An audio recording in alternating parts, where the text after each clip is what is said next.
Hey everybody, welcome to the CoinGeek weekly live stream. I'm your host, Mr. Kurt Wooker Jr., rocking out live from South Florida. I am chilling, or doing my best to be chilling. You might note I'm a little sweaty. I don't know if you can see this in full HD, but I was just taking my walk and got a little bit caught up in some stuff. So I'm good. Everything's fine. Don't worry.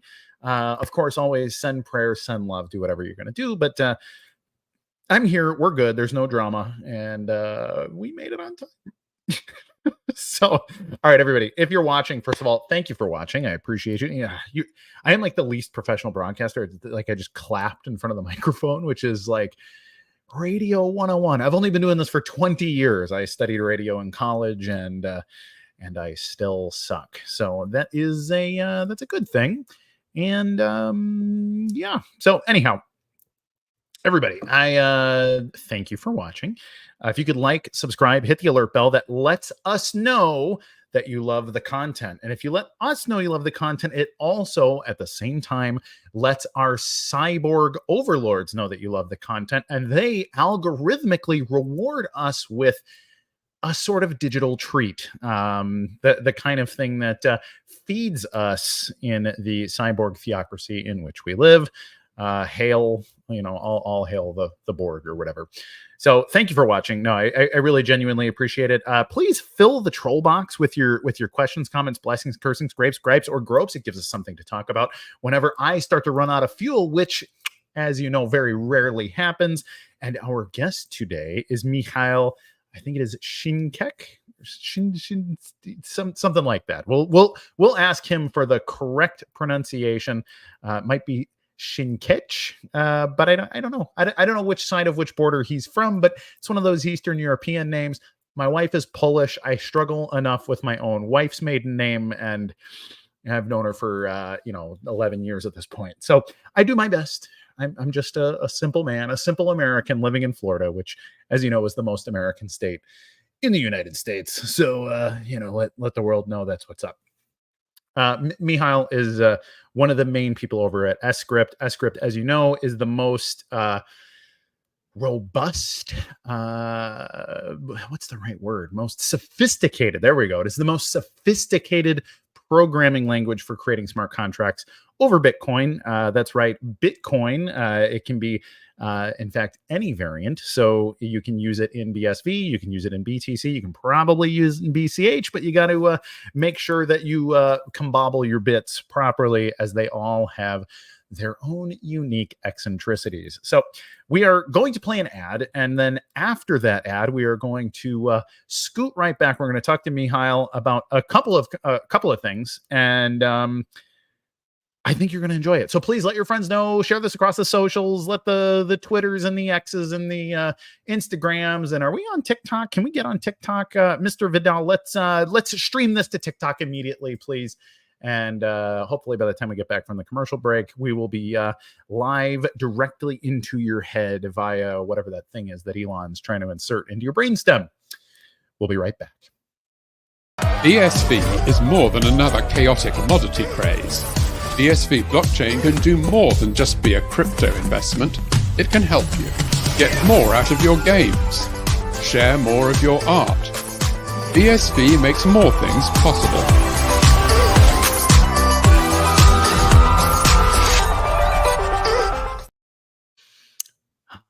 BSV makes more things possible. It does. Mihael, please let me know the correct way to pronounce your full name. Well, you got most of it right, so it's Šinkec. So the last one, I think you said it's like C. It's like okay. What country is that from? Slovenia. Slovenia, the land of the dragons. Love it. Exactly. All right. Exactly. Yes, that's right. Yeah. All right. Yeah, see the dragon. See, it's all working out. For anybody that doesn't know, Slovenia has a very rich history in a lot of things, but I believe it was the first culture and maybe the most robust culture around like history of dragons and that kind of thing. So a lot of really cool cryptid and crypto history on that kind of thing. So really cool. Also, lots of really, really talented developers from Slovenia, which you wouldn't know unless you worked in software, but what I've found is, you send work to the Philippines or you send work to India and it comes back like they'll do it. But when you send something to a place like Slovenia, they will like solve your deeper cryptographic problems and send you back software that fixes things that you didn't know were broken. So that's been my experience with Slovenians. And Mihael, makes me very happy that you're working on a script. So tell us a little bit about who you are, like who you are to the sCrypt team and to Bitcoin. Like, what do you do there? And maybe what do you want to do there, to put a little pressure on Xiaowei if he's maybe not listening to the best advice. We can keep it as tame or as spicy as you want it to be. But Mihael, the floor is yours. Tell me about what you do at sCrypt, please. Sure. So I'm a software developer at sCrypt. I've been there since like 3 years, so more or less.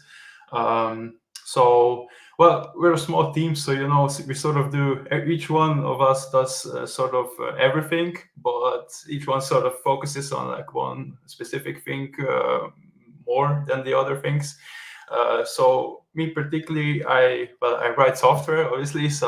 But I'm more of the sort of, I guess you could say, like researcher maybe. So my workflow is usually like Xiaowei comes with some idea or something like that, or has shows some example of like another chain doing some stuff, and he basically asks, can we do this?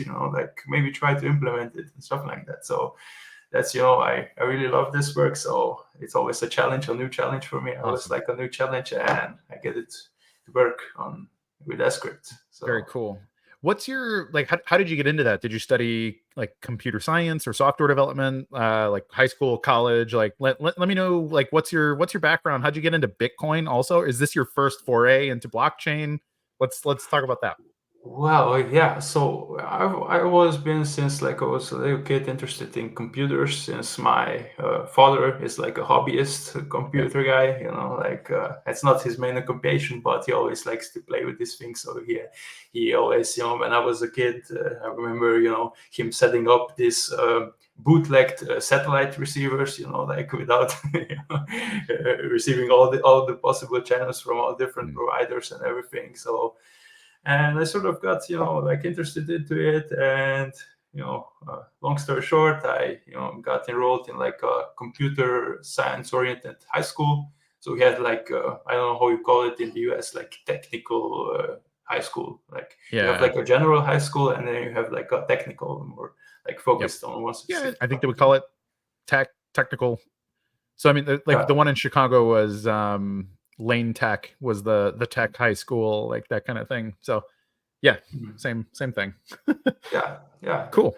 Yeah, so and after that I got to college, also computer science, and I did my bachelor's degree.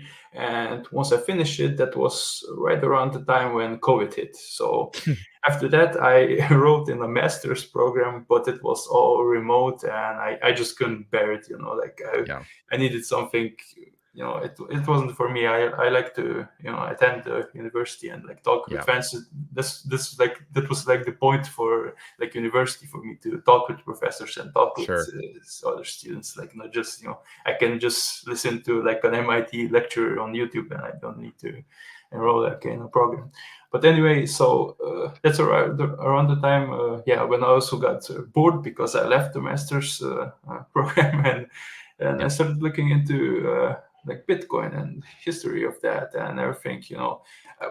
I knew about Bitcoin. I was sort of like more of the consumer side of it around the first split happened. So that's why when I owned some Bitcoin as well, like BTC, and I heard about this split, and I was like SegWit or everything, and I never really got like deeply involved like on the technical side of why that happened. I just assumed like I guess they're experts, so they know the best. So and that's sort of when I had a pause until COVID with Bitcoin, and then I got back into it again, and I eventually I got like I heard about all the BSV stuff, like big blocks that make sense to me. Sure. And I had all these skills like writing software, and I thought I saw that it was that the space was lacking in like like good software. And I saw sCrypt, and I really liked that. But I basically complained to Xiaowei that we were missing a Python SDK, right? They only had like the JavaScript one at that time. And he said, yeah, it's upcoming, but if you know how to implement it, do it yourself and I'll pay you. So that's nice. That's it. And the rest is history. Cool. No, that's awesome. I mean, and it's true. It's funny looking at the, development standpoint, and like when you look at other communities, you look at like Bitcoin Core, for example, and be like, oh, they have the best devs in the world and that kind of thing. And like, actually, I don't even want to criticize like the C++ implementation stuff.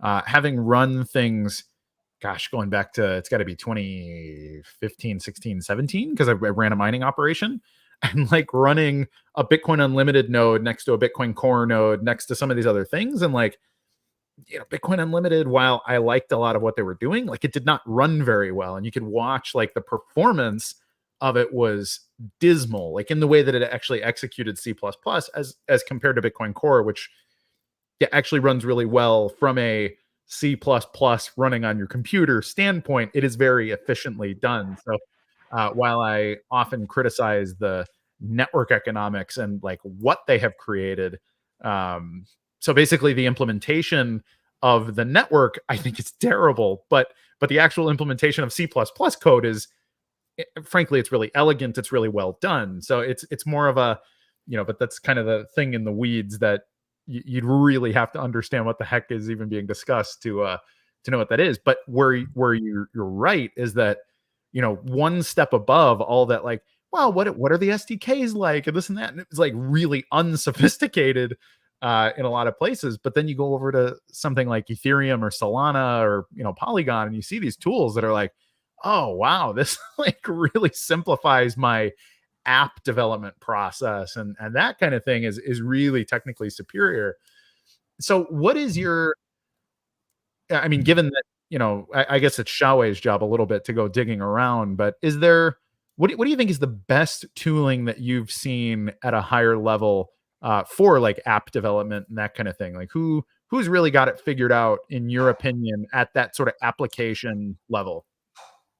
Well, at first, I mean, obviously, it's like everyone says, it's Ethereum because initially, like Ethereum was sort of built less for developers. Like they started with like everything that what developer would want, like low friction and everything to get some code running as quickly as possible, some smart contracts and everything.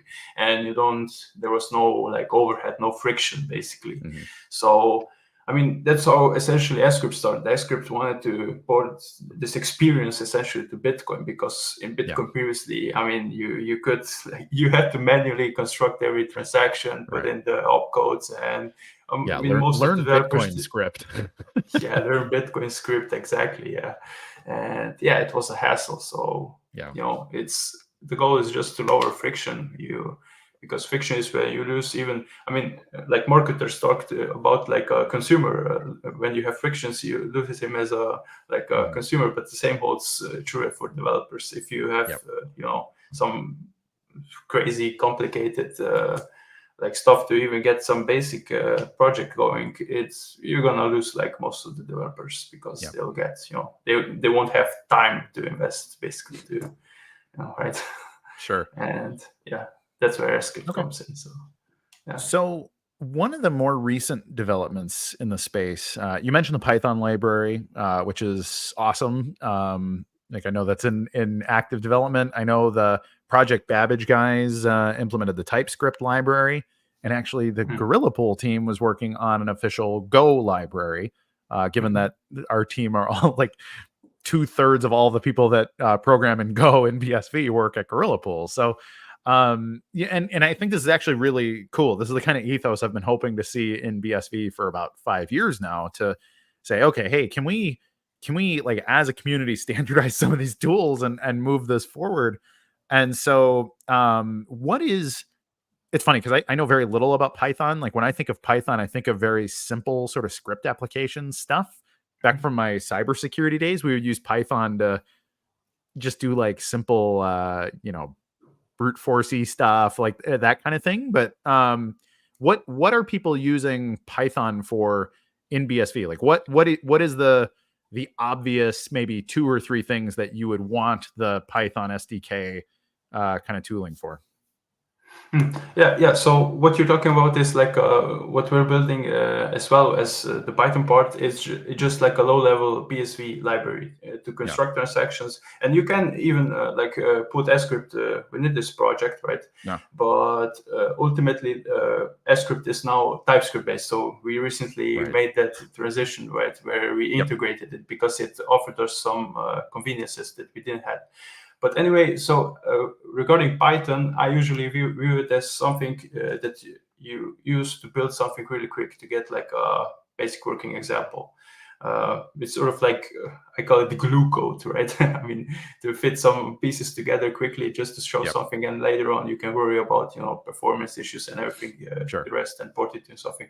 But it's really simple. So some people joke like Python, that's basically English, right? I mean, and it's true to a certain extent. And you even have like the console, and I often use to sort of when someone has some issue and they need to construct some specific transaction, I just pull up a Python console and import the DSV libraries and just by hand construct a transaction or anything like that. Cool, good stuff. Yeah, it's like a shell. It's like a really powerful shell. That's how I do it. Love it. Yeah.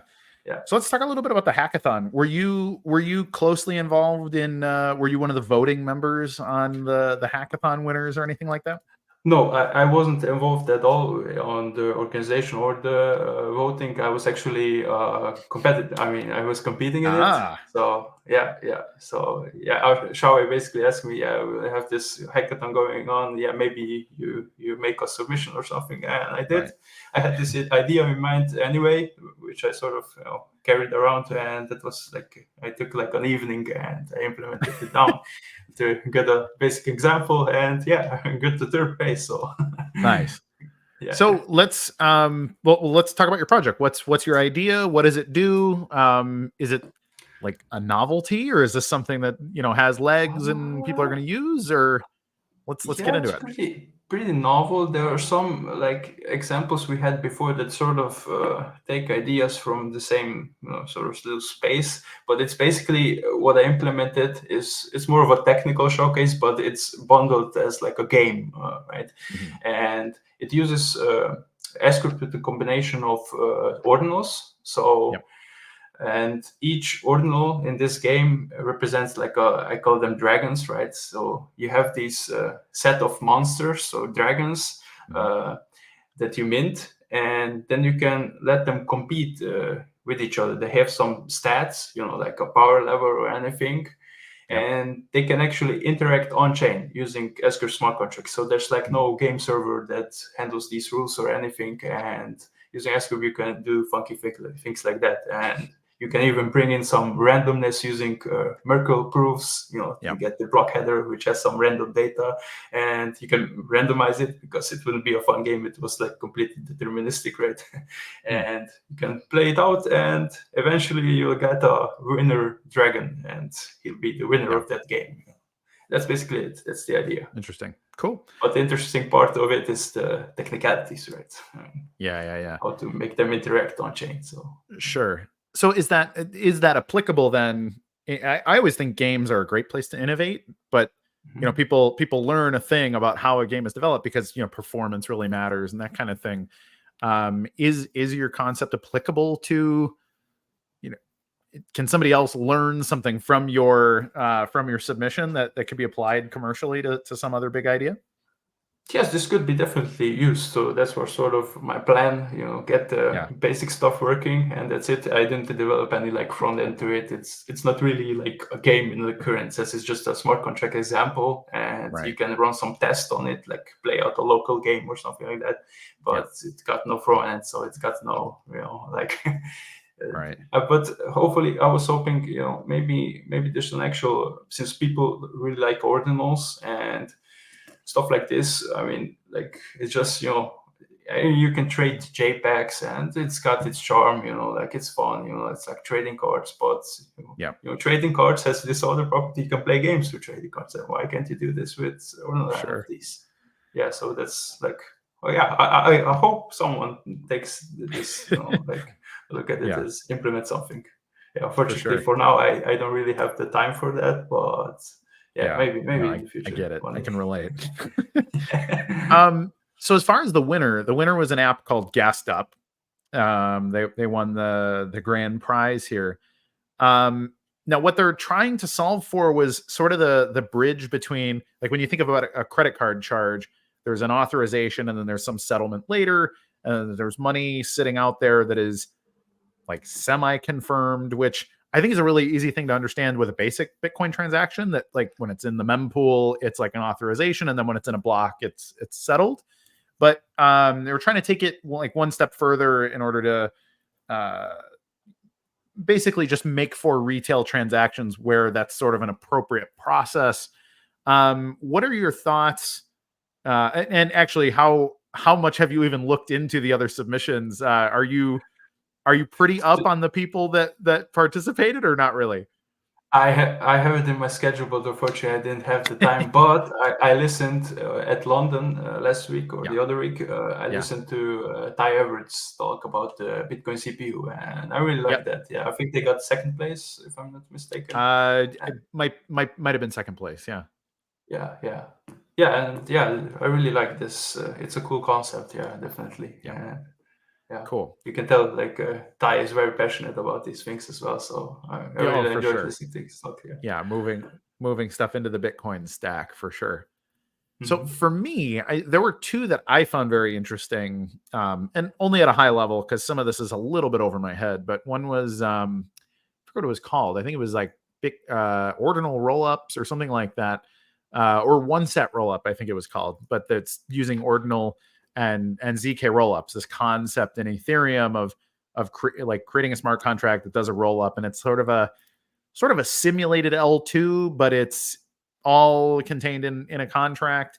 How familiar are you with rollups and that kind of thing technologically? Yeah, so I think I know. Is that developed by Stefan February? I believe so. Yeah. So I mean, with rollups you have like optimistic rollups, and you have the ZK rollups, and optimistic is just basically like you have, it's a can of worms. It can fail miserably, but with ZK aims to sort of to programize that, make it automatic. And what it basically is you have a layer 2, and it bundles up a bunch of transactions. It creates a proof, like a really succinct little proof that can be quickly verified on like an L1, right? About the correct, that each one of these transactions in this bundle actually adheres to the rules, and it just broadcasts this proof on the chain, and it's like a couple of bytes, and that's basically that's how you do like a ZK layer 2, right? And I think his sort of approach was to, if I'm not mistaken, to implement this because we lack like a recursive ZK mechanism.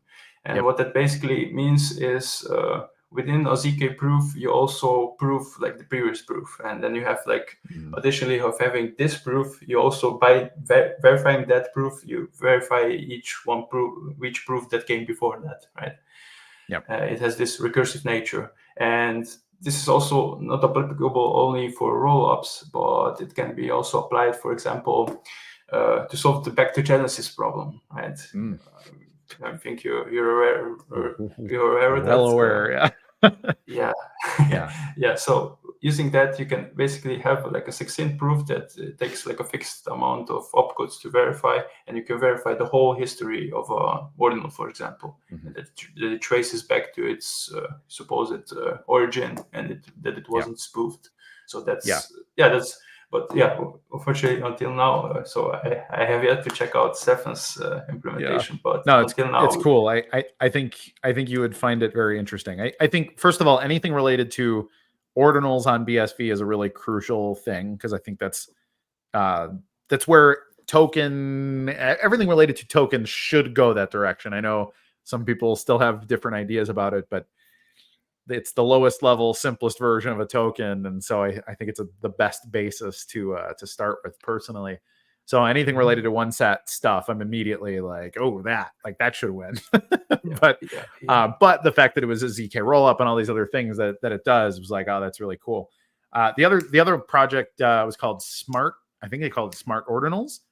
And same kind of thing. Well, not the same problem, but also using the one set protocol, but trying to figure out how to have state managed properly, like make a stateful smart contract using one set ordinals, which is a can of worms, because I think anything that is either simulating state or managing state over Bitcoin ultimately is going to be a pretty big punch towards scalability, or punch against scalability rather. But what do you think? What's your opinion on stateful contracts? Is that a thing? I think Run did a pretty good job of letting people play with state, at least conceptually. But again, like that's why the Run tokens didn't scale, and they couldn't find a way to solve that in a meaningful way. What's maybe your position? What's sCrypt's position? Is a stateful contract something that we should be digging into, or is it the kind of thing that just can't scale, so we probably shouldn't be working on that? Oh yeah, it definitely can scale if you do it the sCrypt way. You need to use Bitcoin scripts to, the problem with Run is you would have to run everything, right? Basically, to like an NFT or anything of the such. But with sCrypt, you don't really have to do this.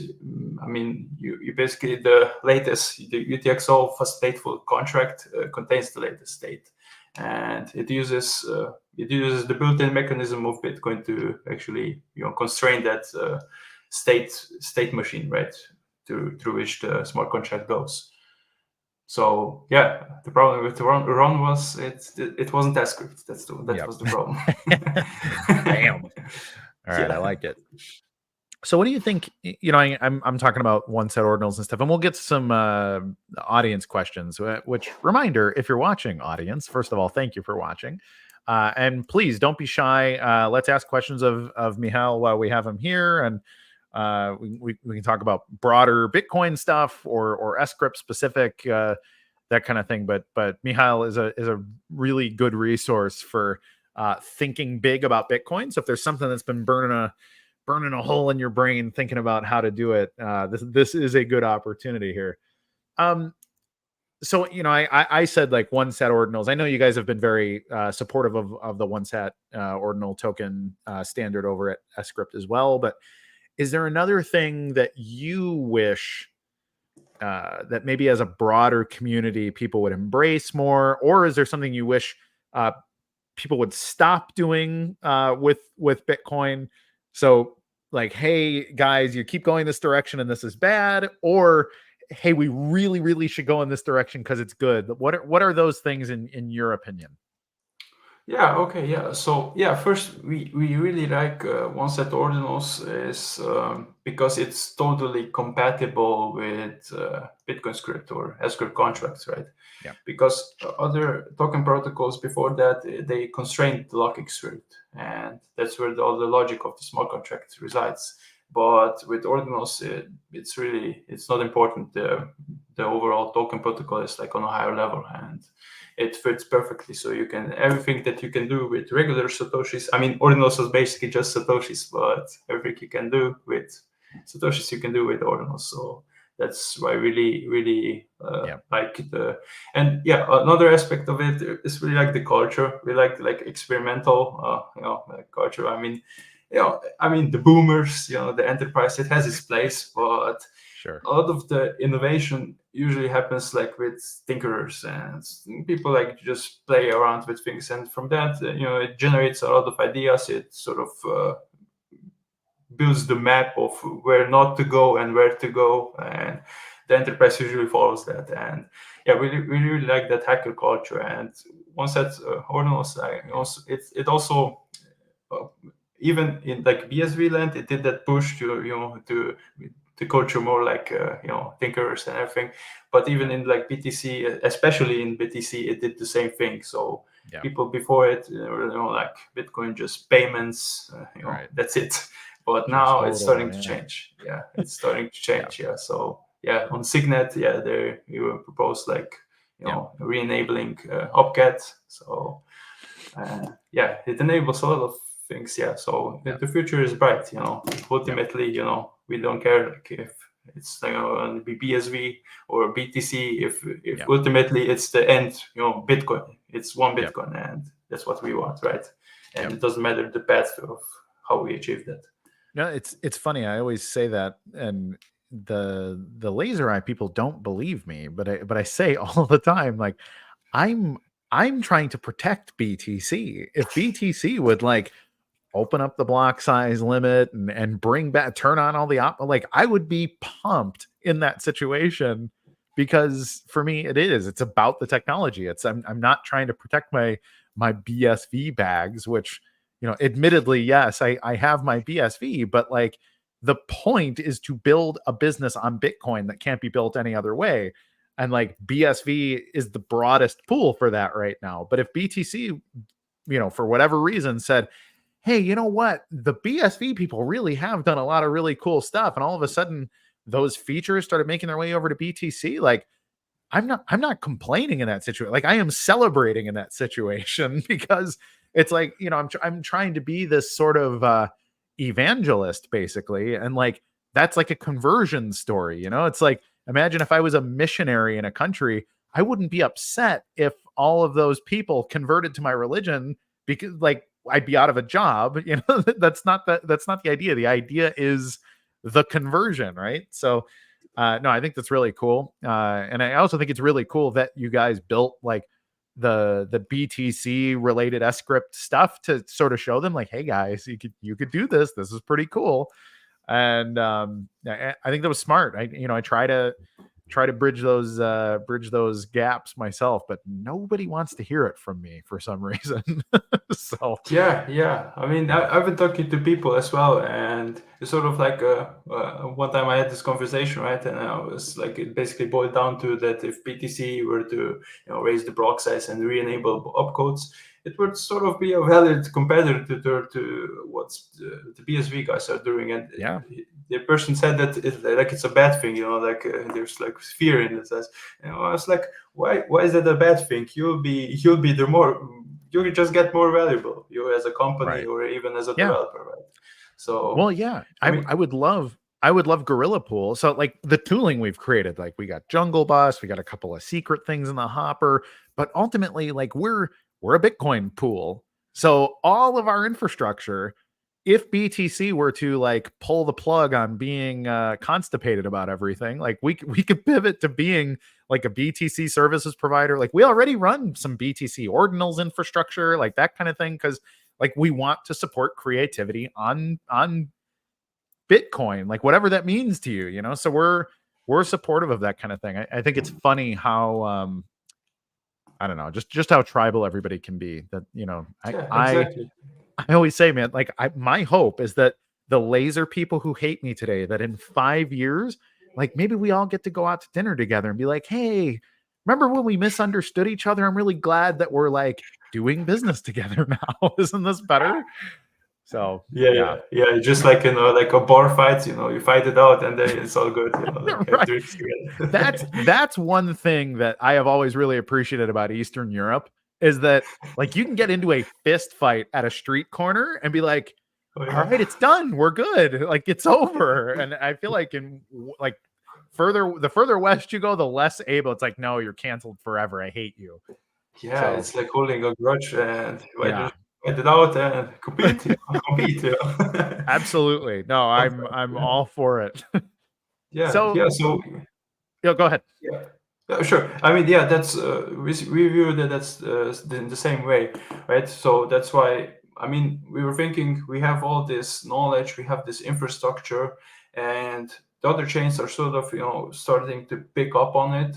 And why not just extend all we have to each like Bitcoin child chain?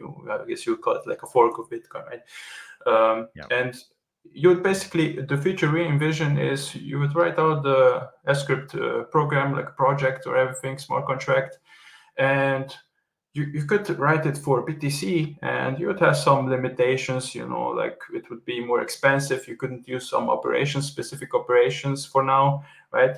But, you would just push a button or change like a Boolean flag in the program, and you would switch to BSV, and you are, like in games, you're in God mode, And, Yeah, right? no, that'd be awesome.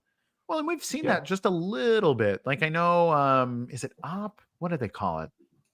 David Case built it. It was it was for like a DNS simulator, basically using ordinals as domain name pointers, and it was doing something cross chain too. So it was BSV BTC, but fundamentally both at the same time. So I thought that was pretty cool. Yeah. Right. Yeah. And with with the advent of Opcat, stuff like this. I mean, with Opcat you can do covenants. So just 2 weeks ago, we did like some experimentation, and we were able to get like an ordinal listing, like an ordinal log. I'm not sure if David built that, so you may be aware of that, like a sale listing, which is a smart contract. But we built that on BTC, and that's sort of like a glimpse of what could be possible. So you have this. They call themselves taproot wizards. You have this bunch of developers, and they're wizards. I mean, if you want to do real magic, come to us. We'll show them how to grow up and become real magicians. We have a bigger book of spells. Which be good. Yeah, they're like, if you watch the Harry Potter movies, they're like in the first movie, like like wearing like a little glass with some spell and everything. Right. They're like fighting Voldemort and shit. I like it. So let's talk a little bit about you were in London. Gosh, was it 2 weeks ago already? I feel like I'm just barely got home, but yeah, I think it was 2 weeks ago. What was your experience? How did you like it? What were you presenting on? I watched a little bit of one of your presentations because you were near the Gorilla Pool booth, so I sort of caught you out of one ear. But what was your experience? How did you feel about the event? I'd love just sort of your hot take. Like, what did you love? What did you hate? Yeah, I like it. I liked it overall. So the first day was DEF CON, right, before the actual conference. So I did a talk there, and it was more sort of like a more technical intro into sCrypt, sort of more aimed at developers. That was great, by the way. Like I did watch your whole presentation there, and it was like, this is awesome. So okay, thank you. I'm glad you liked that.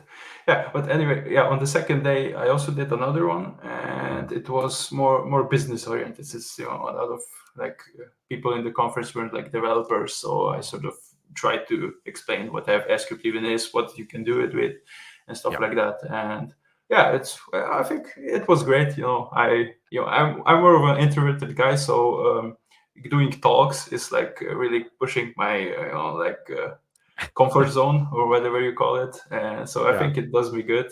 And I met a lot of new old people that I already knew, but I also met some new ones. You said I was hanging out at the Gorilla Pool stand because actually in one of your I think you did like a YouTube short or something like that, like a really short video, and in the background I didn't even realize me and David were sort of talking about the solution of how to do like bids with ordinals.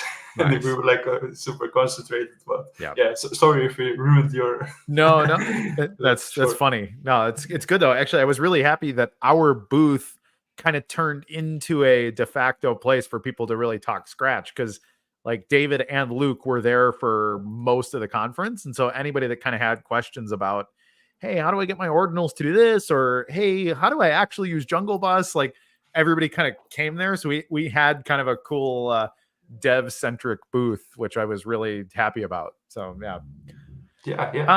Mr. Vidal, let's bring up some of these questions here. We have a little less than 20 minutes left in the show, and here we go. Another question about London blockchain. What was the highlight of LBC from your perspective? Well, I mean, I guess I didn't have like one highlight. So one of the highlight was obviously talking to David and Luke and sort of talking about solutions, all the technical stuff. We're all the same kind of people, so I really hit it off. So that was great. Yeah, and also so we have like one company which has a pretty big project going on. It's called Tokenovate, and they use sCrypt under the hood. Yep. And what they try to tokenize financial instruments, and they're like starting to tokenize like carbon credits, like instruments, and like interest rate swaps and stuff like that. And we collaborate with them tightly. So yeah.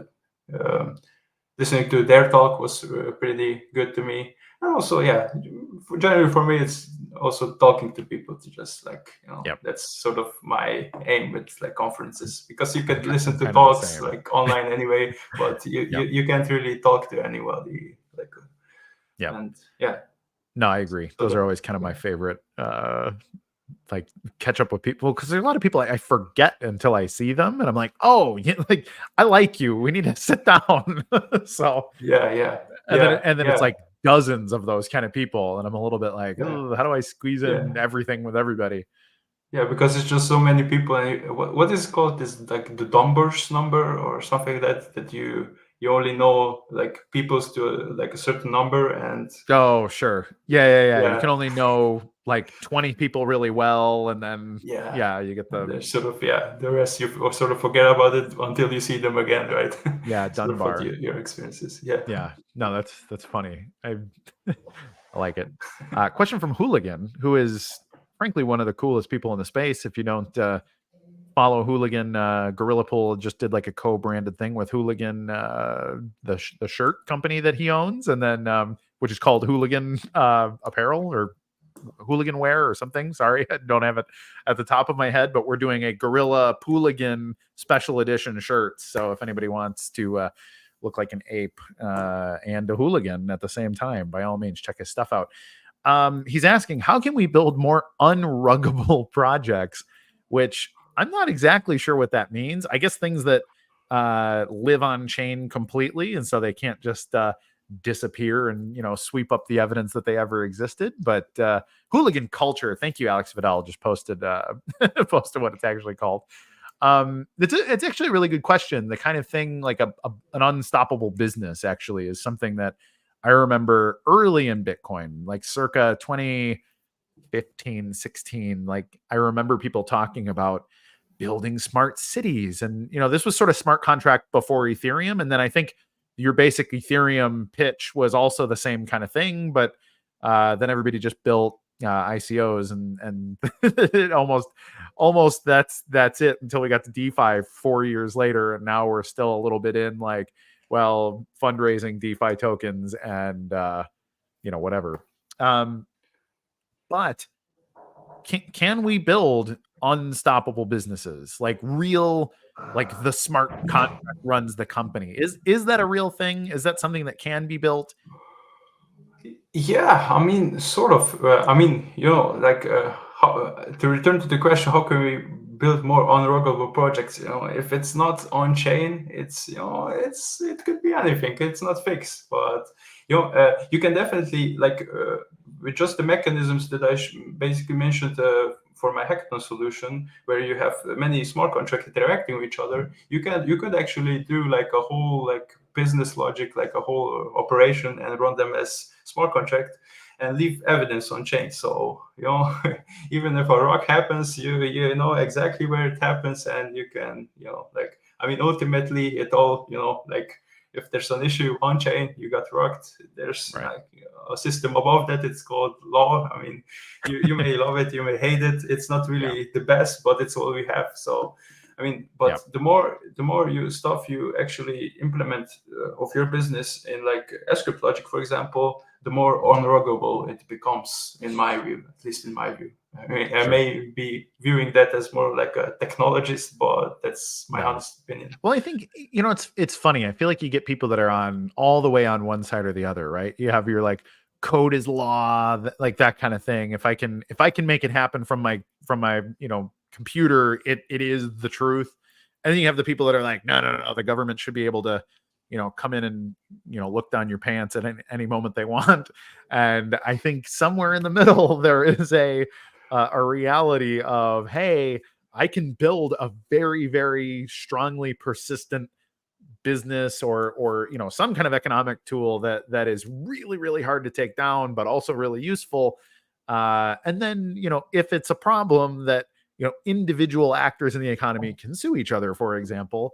And I always think it's funny that people act like those things are antagonistic to each other, when in reality, we live in a world where technology exists and so do people. But I don't know where that came from, actually, where you sort of get that cypherpunk ethos. Like, for example, cypherpunks, lots of them had patents and things too. You can look at like Phil Zimmerman, who's sort of like this quintessential cryptographer cypherpunk guy, but he had patents on a bunch of different things that were relevant to his company just in case he needed to sue people in the future. But at some point, the blockchain cypherpunk crew became so all the way on that one side. And then I think you kind of have that BSV culture that is a strong reaction to that like, this is the law and we need the government involved in everything. But yeah, I think it's the to middle your ground. point. Yeah, it's the middle ground that we want to reach, right? I mean, always great and all, but it's hugely inefficient, and it can be, it can be, like not objective enough. And code helps with that, right? It's code itself is not law, but it can improve law. So if a program runs the same each time, so the more you sort of push into that box and to like a machine, the less uncertainty you have. Let's add efficiency, let's add transparency, let's add some persistence. But ultimately, like I said it at the beginning of the show, talking about the cyborg theocracy. Like I don't want some computer to be like, well, you need to be executed. And so it's like, wait. Like, sorry, there is no way. The smart contract is decided. So that's a horrible future.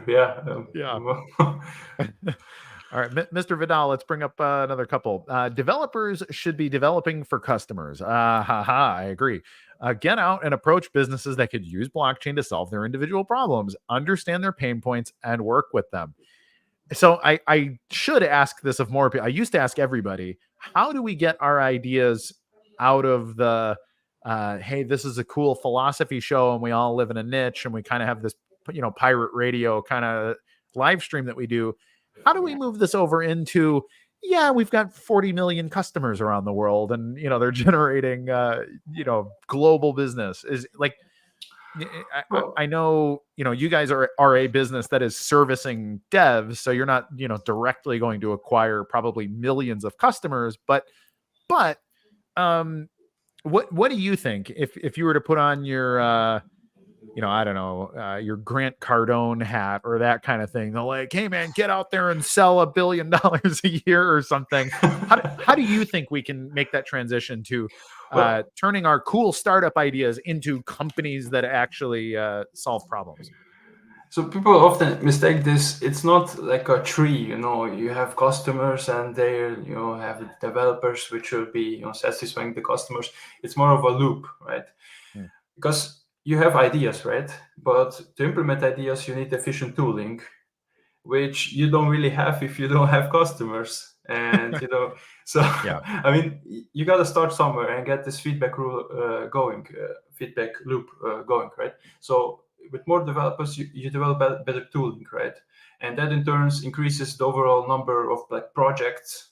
And eventually, like one of these projects is gonna be like a killer app or something like that, and that brings in new people, right? And that's where the customers come in, and then developers in turn, they see all these people like using this stuff. Hey, we should start a project too, and you get more developers, and then in turn, developers, they develop more efficient tooling, and you get this, like loop going, and eventually, that's what you want. That's sort of how I view it, right? And like for example, with like smartphones, you need like apps where you had the device sort of like, I mean, iPhone, like Apple has done a great job like marketing it. Like Steve Jobs talking, it was like and all the Apple fanboys, like treating him as like the Messiah, or something like that. But anyway, it didn't have apps, right? Right. And Yeah, not at some first. people, For maybe the first, I remember I didn't get an iPhone because I was like, there's no apps. Like, I'm gonna wait till there's an app store and then maybe reassess if I want the thing, because I think it came out with like 6 installed apps or something. There was like your iTunes and some of the basic things, but I think at the time I may have still been a BlackBerry guy, now that I think about it. But you're right. It had to be like, please, somebody buy the phone. We know it's expensive, but if the phone's successful, we can deploy the app store and then app build it. Like, and it needed a couple of generations to get like things, like I don't know, 2010 or whatever, Angry Birds, came out, and that sort of, like everyone, you didn't get a phone because you want to schedule like meetings or whatever, like you can do that on a BlackBerry, but they had these games, like throwing birds around, and you had this like ball thing where you would use the gyroscope, right? For sure. And that sort of, kids like seeing this, buy me one, and you got all these new customers. And then it turns into new developers as well. That's the feedback loop, right? Yeah. No, it is. It's so hard. I always say like Bitcoin's real problem is that we're trying to bootstrap multiple things at once. So it's disruptive to money. It's disruptive to the payments layer of money. It's disruptive to settlement, and there are some of these obvious things, but it's also disruptive to the internet stack and cybersecurity and like all these other things. And so I've said that maybe Bitcoin's primary problem is it's trying to disrupt too many things at once, so then we get resistance from the old world internet people. We get resistance from your net security stack apparatus and all that kind of thing. You get your resistance from like IEEE, but then you get your resistance from MasterCard, Visa, PayPal, Zelle, Venmo, like that whole crew.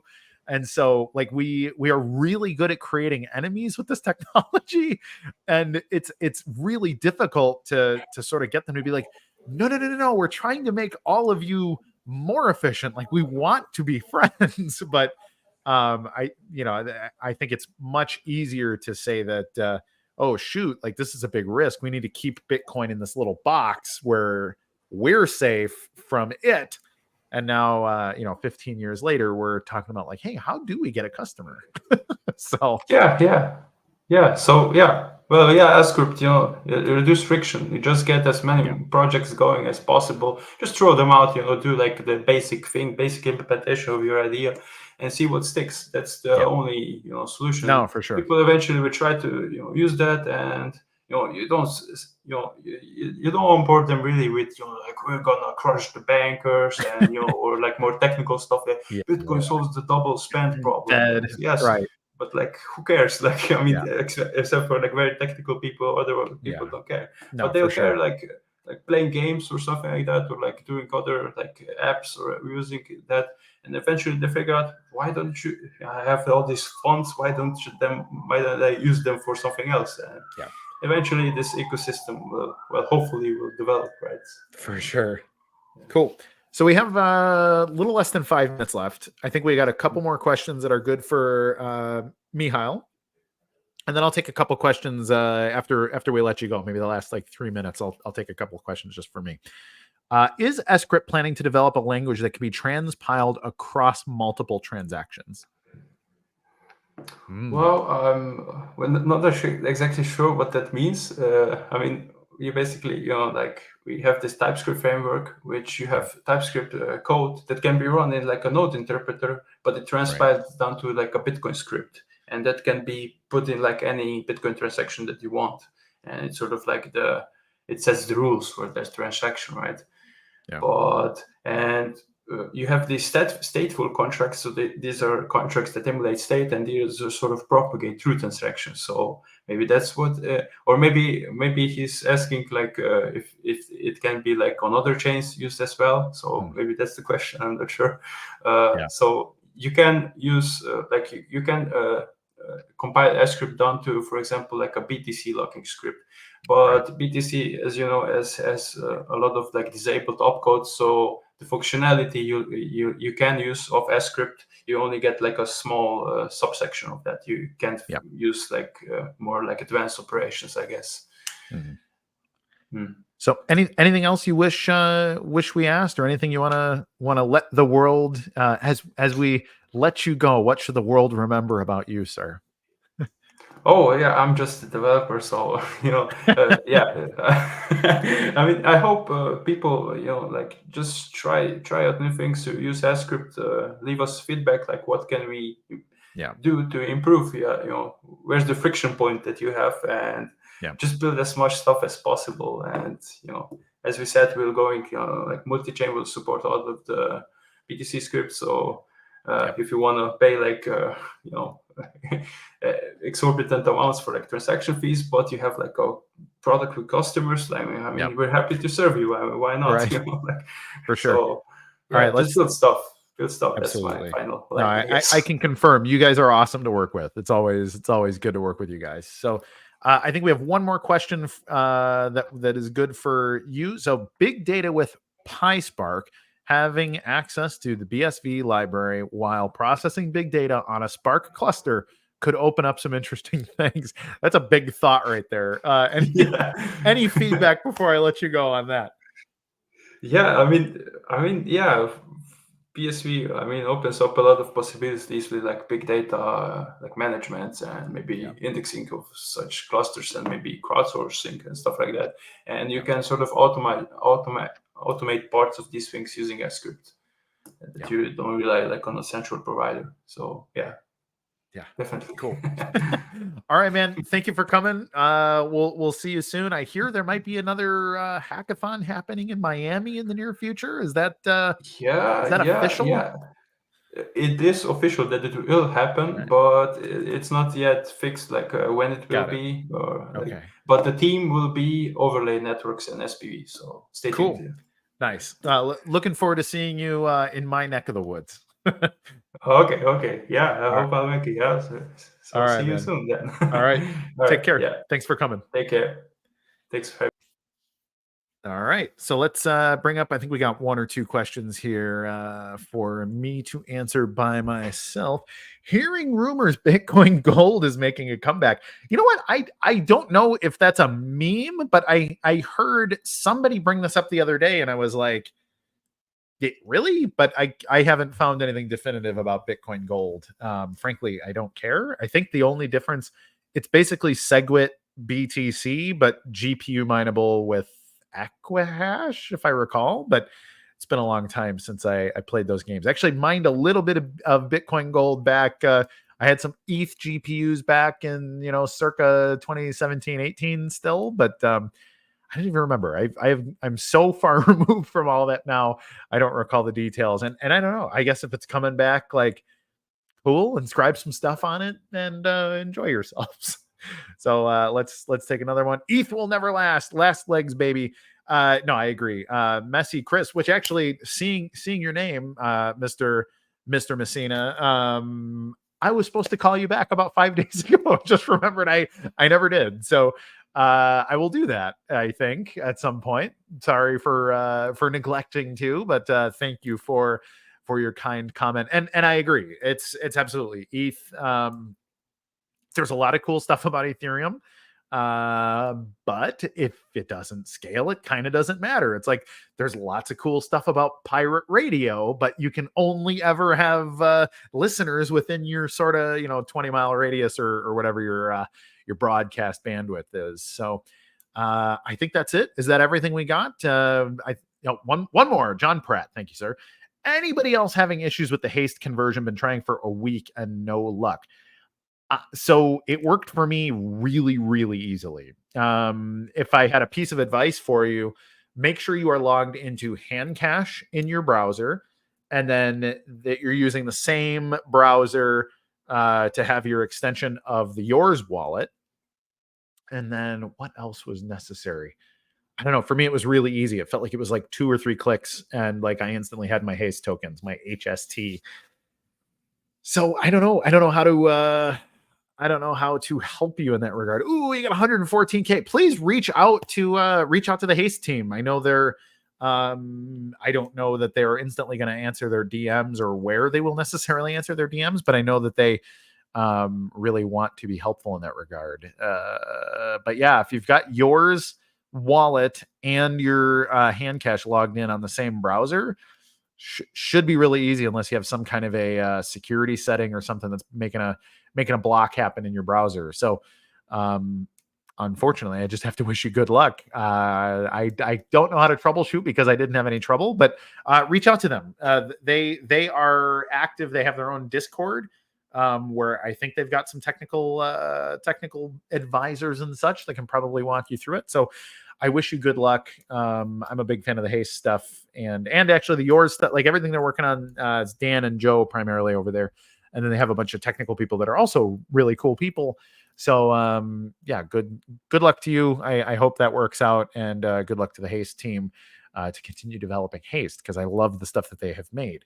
On that note, it's 2 minutes after the top of the hour, which means I should have been off the air 2 minutes ago, but I think I also joined about 2 minutes late due to, that's just kind of how the world works a little bit in live media. So everybody, I am so grateful for you joining us here at your 2 p.m. Eastern Standard Time slot for the CoinGeek Weekly live stream. I love doing the show. I love talking to you. I love taking your questions and comments and really having an interactive show. That's why I like to do these live, just to kind of let everybody know, hey, I'm not afraid to chat, not afraid to go into anything at all. So if you want to do more content, if you want to be a guest, if you want to debut your app, if you want to come in and debate me, like, let's reach out in DMs. You can talk to me personally, or you can reach out to Alex Vidal about bookings. But I would love to have you on to talk about basically anything, but let's keep it at least Bitcoin adjacent.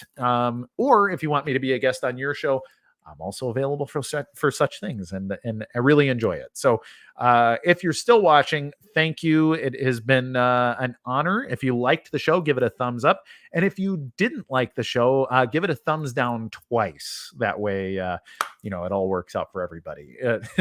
So now it's 3 minutes after the top of the hour, and I really should wrap up and eat a little bit of lunch, as I am famished. So everybody, be good to each other. Do well by doing good, and all the rest of that. And go out and enjoy the rest of your day. I hope you're well, and I hope you're good. So I'm Kurt Wooker Jr. signing off. Goodbye. See you next week. Goodbye again. ESV is more than another chaotic commodity craze. ESV blockchain can do more than just be a crypto investment. It can help you get more out of your games, share more of your art. ESV makes more things possible.